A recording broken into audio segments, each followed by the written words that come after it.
வணக்கம். சில முக்கிய அரிசி விற்பனையிலிருந்து தற்காலிகமாக விலகுவதாக யாழ்ப்பாண வணிகர் கழகம் தெரிவித்திருக்கிறது. அரிசி பிரச்சினைக்கு உரிய தீர்வை வழங்காது அரசாங்கம் தொடர்ந்தும் அசமந்த போக்குடன் செயற்படுவதாக அகில இலங்கை அரிசி தொழில்துறையினரின் சங்கம் தெரிவித்திருக்கிறது. அகில இலங்கை அரிசி தொழில்துறையினர் சங்க தலைவர் நிஷாந்த பண்டார இதனை தெரிவித்திருக்கிறார். இதேவேளை உள்ளூர் வகை அரிசி தம்மிடம் தாராளமாக இருப்பதாகவும் அதில் எந்தவித சிக்கலும் இல்லை எனவும் யாழ்ப்பாண வணிகர் கழக உப செயலாளர் ஜெகன்மோகன் தெரிவித்திருக்கிறார். இறக்குமதி அரிசியிலேயே தற்போது பிரச்சனை நிலவுவதாக அவர் குறிப்பிட்டிருக்கிறார். அரசாங்கம் தற்போது அமல்படுத்தியுள்ள கட்டுப்பாடு விலை காரணமாகவே தற்போது அரிசிக்கான பிரச்சனை நிலவுகின்றது. கொழும்பில் கொள்வனவு செய்யும் அரிசியை யாழ்ப்பாணத்துக்கு கொண்டு செல்லும் போது அதற்கு போக்குவரத்து கூலி உள்ளிட்ட செலவுகள் ஏற்படுகின்றன.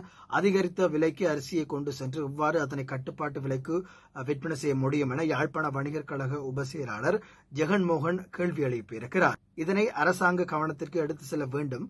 அதே நேரம் சம்பா கீரி, சம்பா வெள்ளை, பச்சை அரிசி விற்பனையிலிருந்து தாங்கள் தற்காலிகமாக விலகி இருக்க வேண்டிய நிலை ஏற்பட்டுள்ளதாக யாழ்ப்பாண வணிகர் கழக உப செயலாளர் ஜெகன்மோகன் தெரிவித்திருக்கிறார்.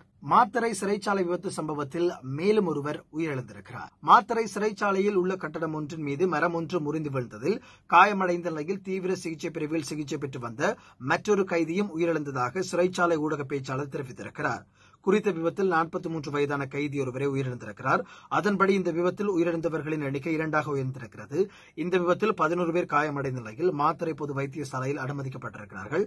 அவர்களில் ஆபத்தான நிலையில் இருந்த ஒருவரை இவ்வாறு உயிரிழந்ததாக தெரிவிக்கப்படுகின்றது.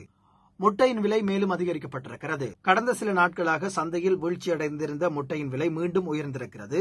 சந்தையில் முட்டை ஒன்றின் விலை 36 ரூபாவாக அதிகரித்துள்ளதாக சந்தை வட்டாரங்கள் தெரிவிக்கின்றன. கடந்த சில நாட்களாக முட்டை விலை 28 ரூபாவாக குறைந்திருந்தமை குறிப்பிடத்தக்கது. இவைதான் நாங்கள் எடுத்து வந்த சில முக்கியமான செய்திகள். தொடர்பாக மேலதிகமாக அறிந்து கொள்ள சூரியன் வானொலி கேளுங்கள். எங்கள் சமூக வலைத்தளங்களை பின்தொடருங்கள். வணக்கம்.